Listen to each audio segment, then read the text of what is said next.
Hey everybody over at movies.com. It is the Schmoes No Movie Show. I'm Christian. And I am Mark. Christian, this weekend in theaters, John Wick, starring a guy you know him by one name, Keanu. Whoa. That is right. Keanu Reeves, you know him, you love him, he's got star power.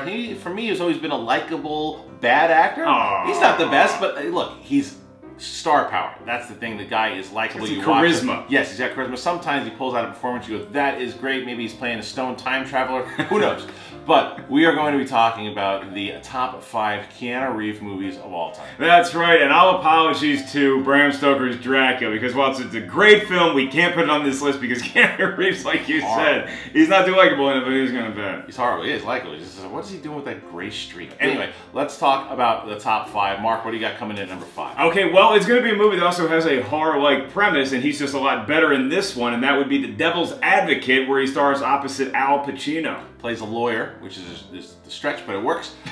He starts out, and I always thought that they were gonna have like Brad Pitt or something in this. I was like, how are they gonna do this with Keanu Reeves?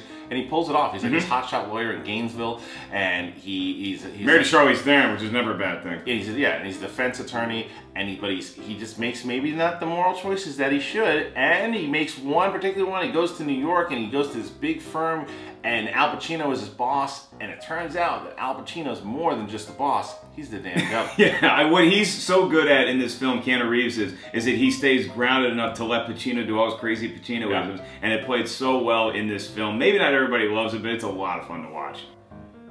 Better to reign in hell than to serve in heaven, right?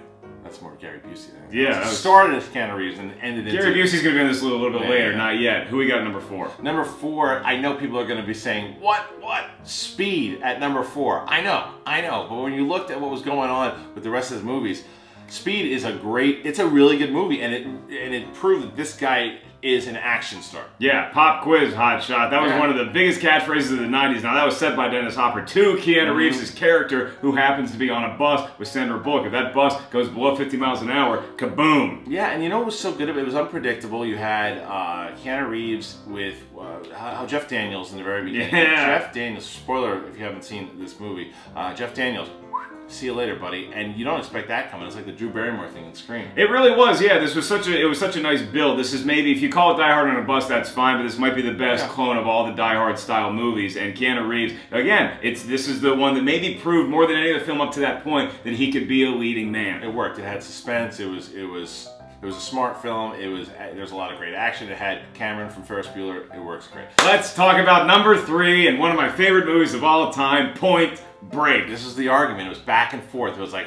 Speed, Point Break. Point Break is one of those like classic action movies. Is it a guilty pleasure? Is it just a damn great movie? It's awesome. It's got everything. It's got surfing, it's got bank robbing, it's got skydiving, it's got Keanu Reeves, Lori Petty, and Patrick Swayze as Bodie, and your boy, who is a more experienced FBI agent, Mr. Gary Busey. 2 meatballs, you come. 2. Give me 2. 2 meatballs for a movie that is it's a lot of fun. I give this thing 5 meatballs or 10 meatballs. And Catherine Bigelow, did you say that already? No, I didn't. You didn't. See? We just did. All right, Catherine Bigelow directed this movie. Smoking some of that stuff with the guys on the beat. Maybe so, but it had suspense. There's parts of it when they're as the ex-presidents are running around robbing banks, and Keanu Reeves again as a Johnny Utah young FBI agent, as you said before. It's the most fun action movie you can ever put in, and it's a fun drinking into play as well. I mean, however, it still did not crack the top 2 because there's just some iconic roles the guy was in. What's number 2? Bill and Ted. You got to take Bill and Ted's Excellent Adventure. It was a movie that first time I really remember seeing him, and people rumor Bill and Ted Part 3 coming out, and it gets me excited because what he and Alex Winter did together is these 2 bumbling stoner idiots who eventually saved the world by time traveling and doing everything else, and George Carlin in this movie.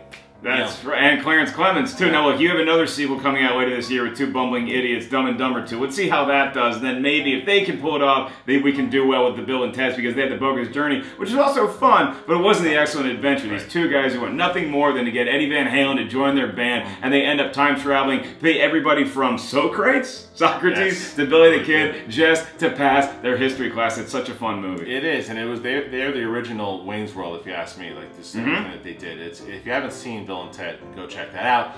But number 1, I think it's a no-brainer. Yeah, strange things were afoot at the Circle K, and also in Keanu Reeves' apartment when Neo becomes Neo. Matrix 1. When this movie came out, it came out the same year as Episode 1, Star Wars. And everybody was talking about Star Wars and Episode 1 and how this was going to be the movie this summer. But by the time summer was over, everyone was talking about The Matrix because it was something the Wachowski brothers put together. Keanu Reeves starred in, and it was nothing we'd ever seen before. It was way ahead of its time, and it's still, the first one is a classic that holds up forever. Yeah, it was that style that you'd never seen something Bullet like time. that done on film before. You had the bullet time, you had Mr. Smith, you had Lawrence Fishburne as Morpheus. It was just such a cool premise, and again, you'd never seen anything like that before. And when you have a movie like that where you need somebody to carry that story, Keanu Reeves was great in Speed and some other movies, but he was so good in The Matrix. That really solidified him, and I think he graduated from likable bad actor to just likable actor in that movie. Yeah, that's one of them for sure. And he went right back to likable bad actor in the Matrix sequels. Yes. Well, that's not his fault. That was the Wachowskis. Oh, that make my head hurt. I can't yeah, even it think was a about it. sloppy mess. I don't blame him for that. But anyway, that's it. That's our list. Those are the top 5. A lot of other replacements. Something we could have put in there. Now, for sure. Hardball, except the ending really, really gets me. I know you love A Walk in the Clouds. You want to talk about it now? Which one is that? Is that the one with Wreck-It Ralph? The one that makes you cry. Come on. Never heard of it. That's our list. What's your list? Who should be in the top 5? Did we get it right? Did we get it wrong? Comment below and tell us what you think. Yeah, make sure you check out John Wick, starring Keanu Reeves, in theaters this weekend. And you also have the scary movie Ouija and Laggies, starring Keira Knightley. Which one's the scary one? Just go see John Wick.